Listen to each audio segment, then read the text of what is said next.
Now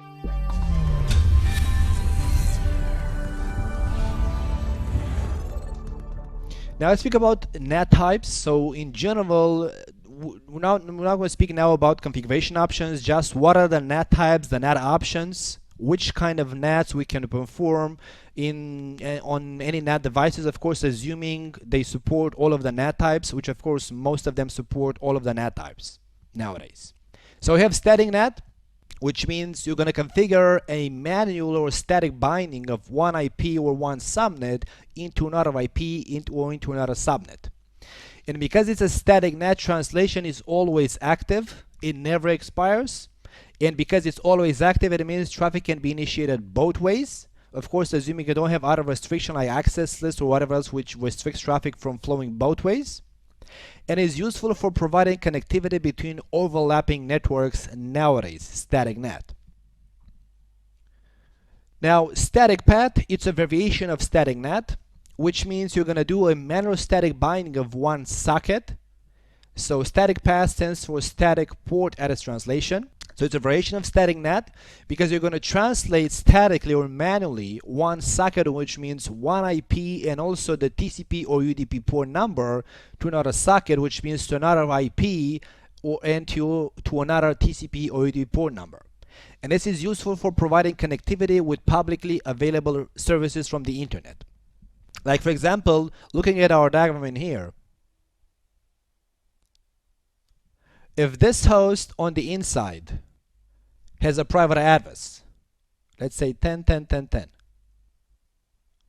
and this host is providing a web service, so it means TCP port 80, which I want to be reachable out on the internet. I want that server to be reachable out on the internet on TCP port 80. So what this means, again, assuming this is going to be the inside NAT interface and this is going to be the outside NAT interface, it means that I'm going to configure this router to publish or make this private host of 10.10.10.10 on port 80 to be visible on the outside as a public address, as an address of whatever 222 on TCP port 80. So it doesn't make sense to translate one IP to another IP to make that server to be publicly available on all of its services, since that inside host, that inside server of mine, runs only a service, the web service, which I want to be publicly available. So I'm not gonna translate one IP to another IP. Doesn't make sense. I'm going to translate one IP to another IP, the private to the public one, but I'm also going to put a restriction saying only for the TCP traffic on port 80. So that's called the port address translation, because you in the NAT configuration you specify not only the IP mapping from the real to the mapped IP address, but also the port mapping, which of course in this case I'm keeping the ports as they are. But it could happen that actually the inside host, for whatever reason, runs this service on port 8080. So the inside host may run that service on port 8080, but pretty much being a public service, pretty much everybody browses or reaches, accesses web resources on port 80. So in this case, I'm going to also translate port 8080 to port 80 out on the internet. So on the inside network, the server actually listens on port 8080, but from the internet's point of view, it's reachable on port 80 because as traffic flows through the router is going to translate both the IP and the port number. So this configuration in mind, when the outside host is going to initiate a traffic destined to 2.2.2 with a destination TCP port of 80, as that NAT device is going to route a traffic from the outside to the inside, is going to untranslate or destination NAT translate both the IP address and the destination port. So destination now becomes 10.10.10.10 and destination TCP port becomes 8080 because that's the port my web server is listening on the inside network. So in this case, I'm doing both IP translation 222 into 10.10.10.10 and also port translation. I'm translating destination port 80 to destination port 8080. So in general, when you want to publish a service to the internet, if that server has a private IP address, you're not going to do a one-to-one mapping IP to IP because it doesn't make sense. You're only going to publish on the internet. You're going to do a static path, not a static NAT, and translate or publish only the services which you want to be publicly available from that server.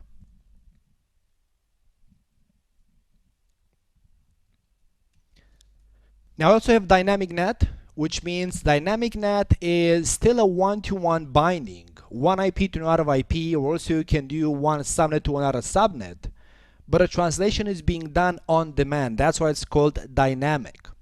So if with static NAT, you statically tell the router to translate what IP into what IP. It's a static binding, always active. With dynamic NAT, based on your configuration, you tell the router what to translate.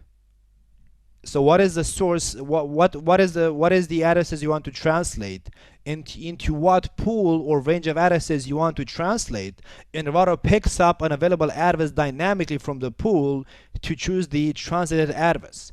So it's no longer a static one-to-one mapping. The router dynamically is going to translate source or destination and translate that source or destination from a pool of addresses that you define in your NAT configuration. And because it's dynamic, it means that translation is being done on demand as the router sees traffic, as interesting traffic shows up matching your NAT configuration. Which what this means is that because the translation is not active always, it's being built on demand, just the configuration is active always. It means that initial traffic can be initiated one way only, then translation is going to be performed by the router, and then you're going to be able to initiate traffic both ways because the translation at that point is being active in the NAT table. And of course, dynamic NAT means that the translation is going to have a lifetime. If there's no traffic back and forth, matching the translation is going to expire at some point. The translation timeout depends of course on the platform you're running, ASA, iOS, switch, and of course on the code you're running. There are different timeouts in there. Now dynamic path or path overload, and in general dynamic NAT is very rarely used. It's used also for it's used for overlapping networks as well, when you want to provide connectivity between company A and company B, and both companies have the same private IP addresses like 10.10.10.10.0/24 and 10.10.10.0/24, and they cannot communicate one to another. And at that point, you have to translate both source and destination, but you wouldn't want to do static NAT, you would want to do dynamic NAT, because static NAT is going to always put the translation entries in the NAT table and consume resources to begin with. While dynamic NAT just creates the translation entries in the NAT table on demand, which means it's going to create only entries as needed, so it's going to be a lower impact on the memory of the router because it has fewer NAT translations in the NAT table.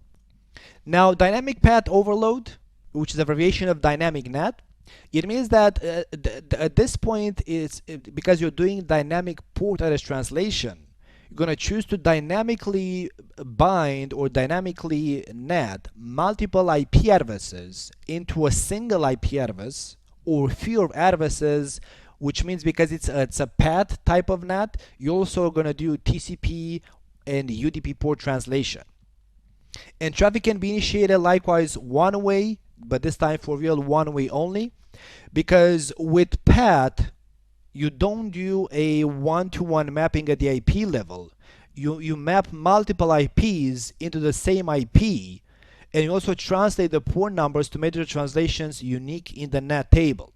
So for that reason, you cannot initiate traffic both ways, because the mapped IP address you're translating all of the LAN addresses are going to represent all of the LAN addresses, so there's no one-to-one mapping back and forth. So dynamic path is usually used for internet connectivity.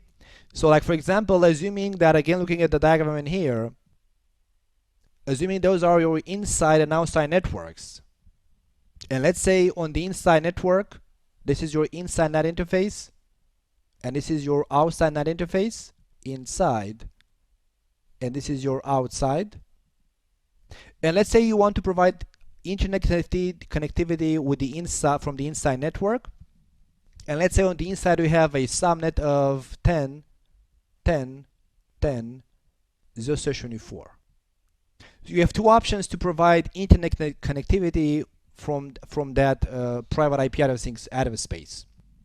In order to, you can either do dynamic NAT, which means you need for dynamic NAT to work and provide internet connectivity, it means you need a public pool of addresses of /24, because you would want to assign one public address for each private IP address from the inside network. And of course, it's two problems with this configuration. One of them being that to begin with, you may have not only one /24 in your network, you may have tens of thousands of hosts. So that's one problem, because you're not going to be able to buy tens of thousands of IPv4 addresses. And of course, even if you had the money nowadays, there's no more available IP addresses in a lot of countries. You cannot even buy any more IP addresses. In some countries there are no more available IP addresses to buy. So it is what it is. That's why those countries have migrated to IPv6. So that's one problem, which means for that reason, because you may have multiple hosts, so you either cannot buy enough public IP addresses, or you cannot afford that. It means that you're not going to dynamic NAT. You're going to do dynamic path, which means you're going to NAT all of those /24s into one or multiple public IP addresses. Usually it's going to be one public IP address, which the provider is going to lease you. It's going to be an IP address of, whatever. Let's say it's going to be 99999. 9999. So as traffic flows from the inside to the outside, all inside hosts with dynamic path are going to be seen as 9999. So that's why you cannot initiate traffic both ways, because there's no one-to-one mapping at the IP level. It's a many-to-one mapping. So as for example, what this means is that, for example, as you have a host on the inside network, which is an IP address of, let's say, 10.10.10.10, 10.10.10.10.10. As traffic goes out on the internet, the router is going to NAT that address into 9999.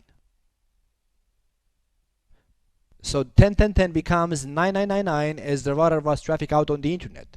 Likewise, you have another host 10.10.10.20. The host sends traffic to the router, and then as the router routes the traffic out on the internet, it's going to likewise NAT that address into 9.9.9.9.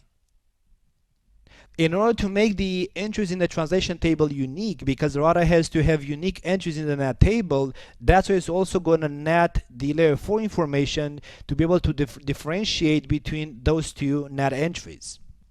Because this, let's say this was a TCP session with a source port of whatever, 20,000.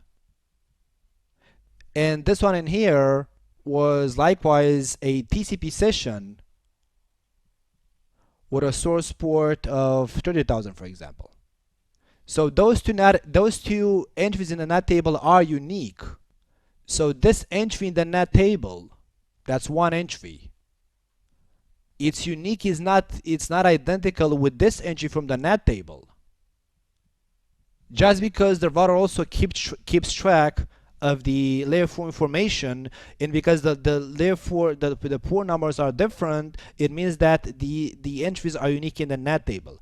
Of course, if both hosts will initiate traffic like TCP with the same source port number, which can happen, then the router is going to translate also one of the session's port numbers to make the entries unique in the NAT table.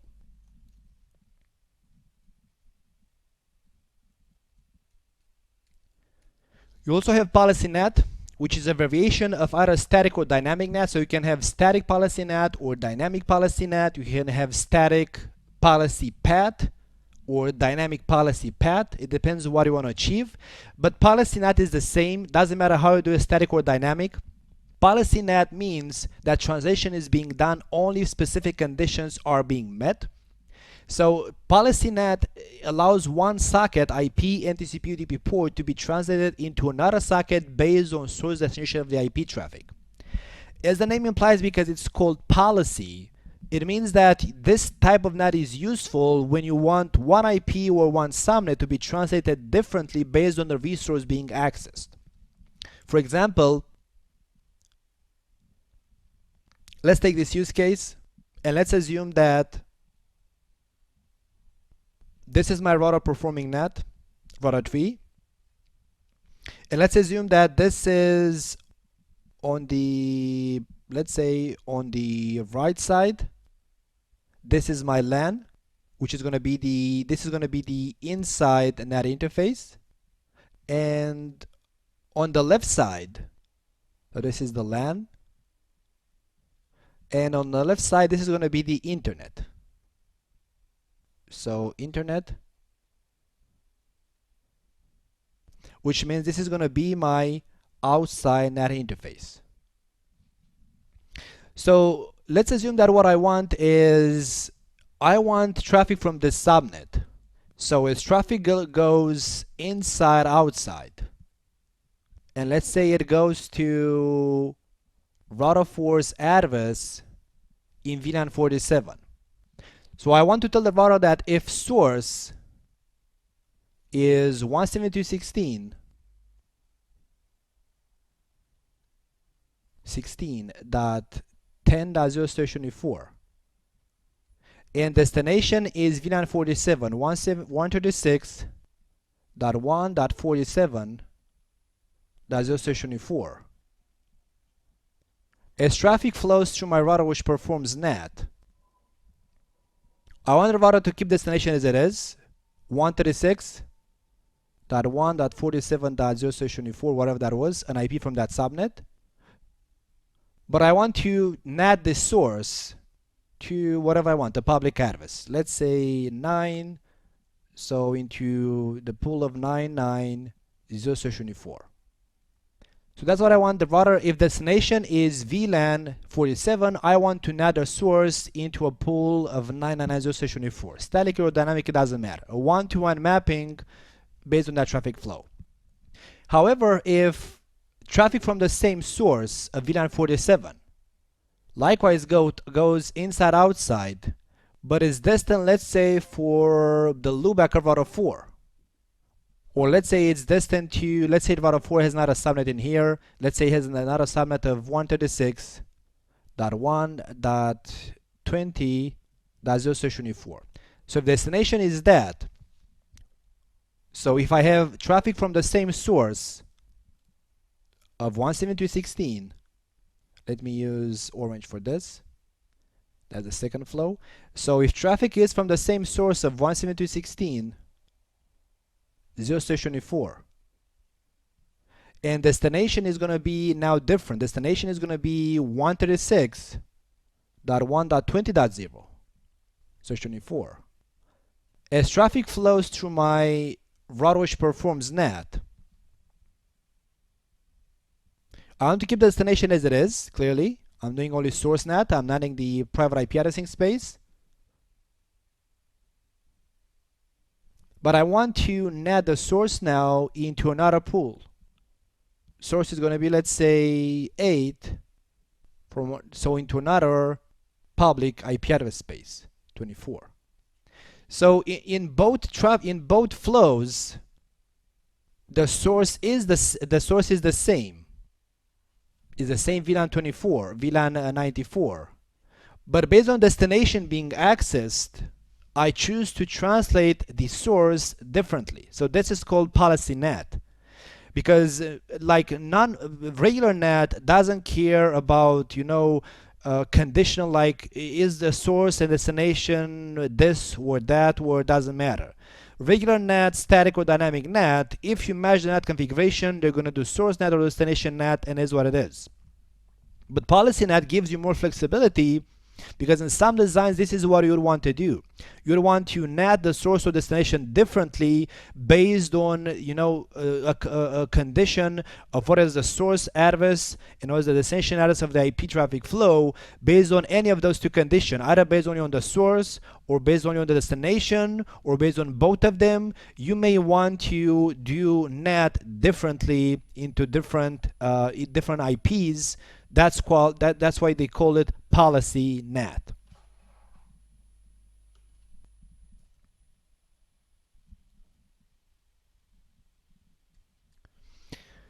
Now, once the router is going to do any kind of translations or any system performing that, it has to keep track of the changes made to an IP flow, because as traffic flows back and forth, the router has to know which IPs and which ports has to translate or untranslate.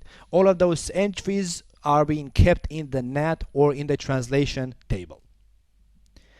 Now, from the ASA firewall point of view, the implementation wise, starting with ASA code 8.3, we have, from the configuration point of view, we have only two NAT types. So NAT has been enhanced from 8.3 and above. We don't have any more like 20 NAT types or a huge number of NAT types. Configuration wise, we have only two NAT types.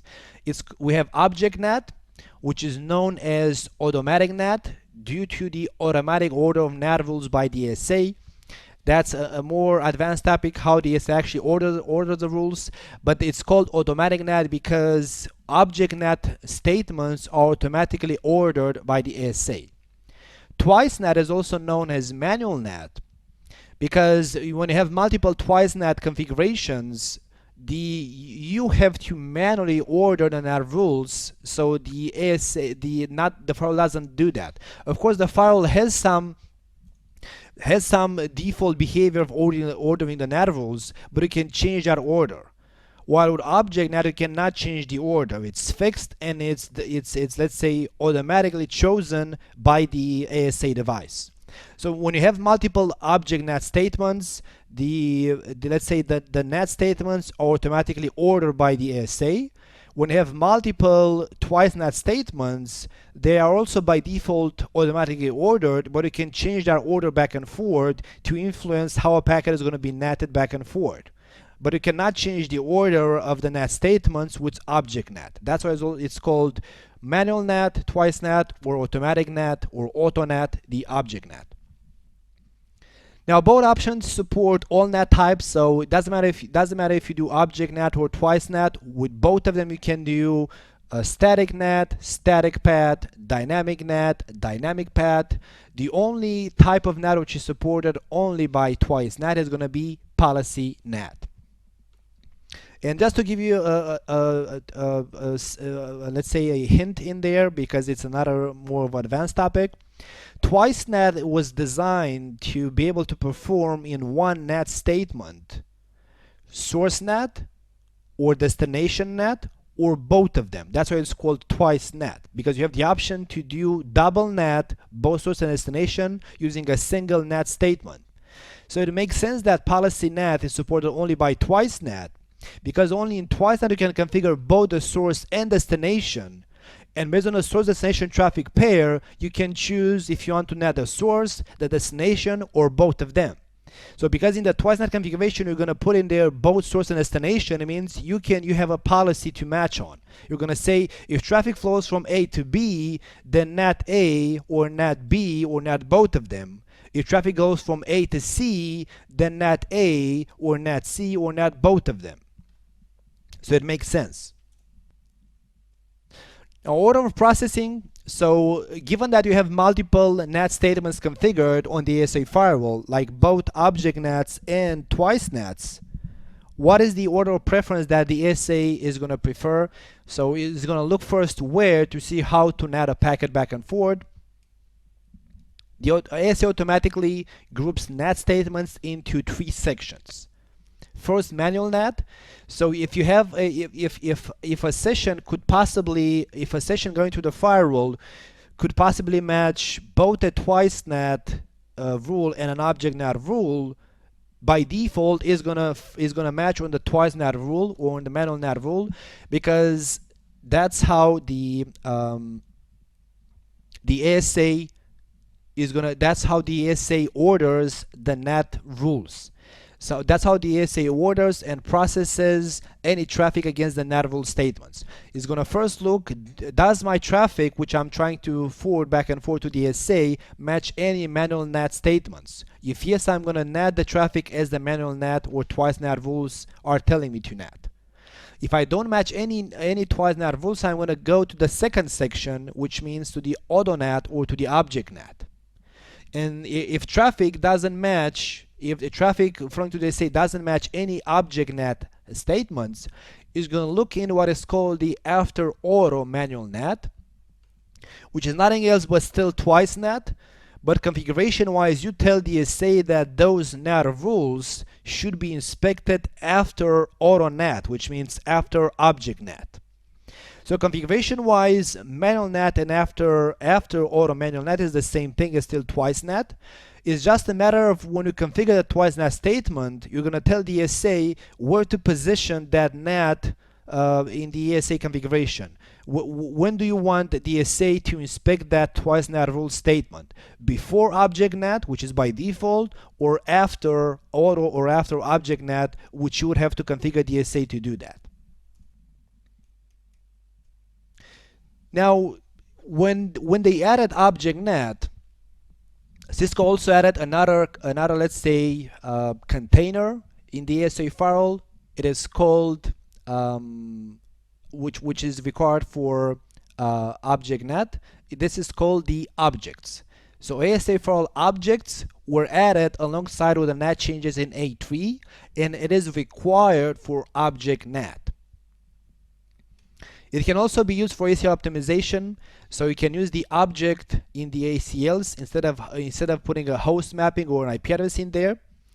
And as the name implies, because it's a object, it can contain a single entry or a single object, which it can be. So because, for example, as we saw in the access lists, object groups, because those were group of objects, it means in one object group you can configure multiple entries, as we've done in the ACL section.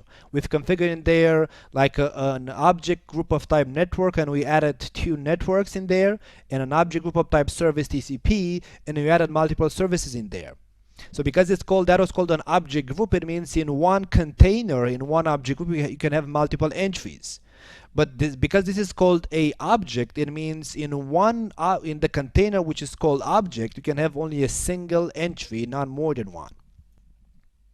And the object types can be of type network, where you can put subnets, range IP addresses or hosts, and of type service, which can be a protocol service object, like for example for ESP or OSPF or whatever other IP protocol, or it can be a service object for TCP or UDP ports. So it's very similar with object groups.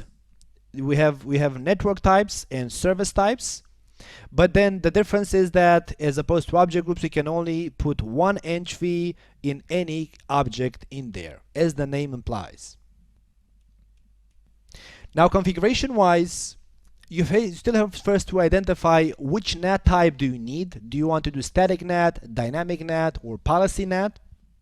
Then you have to identify which of the configuration options, object NAT or twice NAT, best meets the requirements. This is mostly a CCNP topic. And then if we want to configure object NAT, there are 2 steps.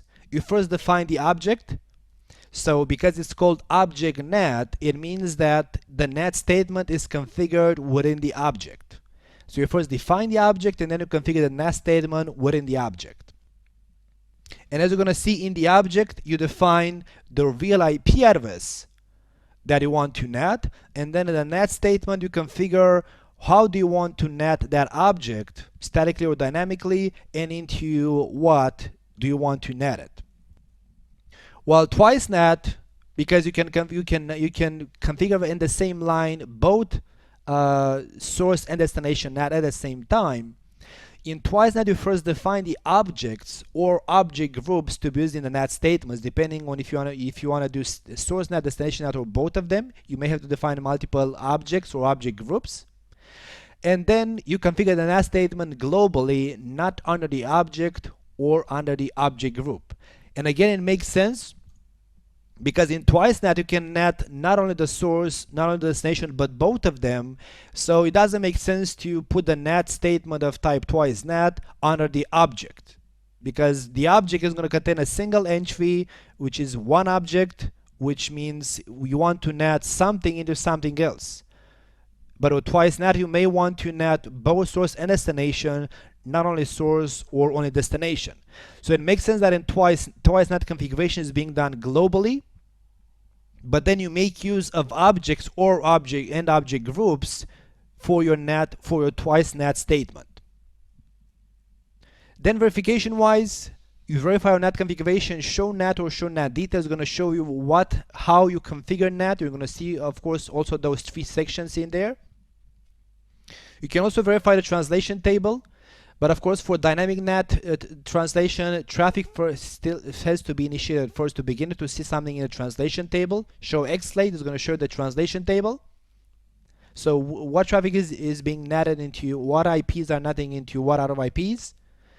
And as traffic passes to the firewall, you can look in the firewall state table to see if translation actually occurred, just like a verification. You say show connection long or show connection detail, and you're going to see in there the real address and the mapped address, and if source NAT happened, destination NAT happened in there.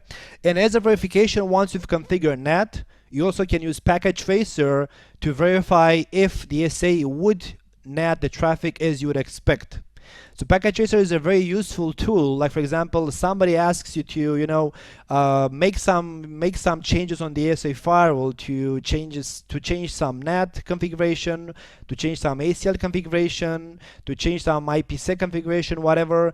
You make use of the packet tracer to verify your work, to ensure that what you've done is actually what the ASA is going to do with that packet, so you don't have to like call the users to say, hey, I've done the configuration, can you please verify that it works. You can use the packet tracer to simulate that if the ASA receives a specific packet, it's going to be allowed and is going to NAT it or not NAT it, is going to be allowed by an access list or not allowed, is going to be routed where, out on which interface. So packet tracer, you can use it to verify your work, to make sure that what you have configured, it is what you would expect the ASA to do, which means it should also work in the end from the user's point of view. Of course, it's not bulletproof, because packet tracer cannot simulate all of the inspections the ASA performs behind the scenes.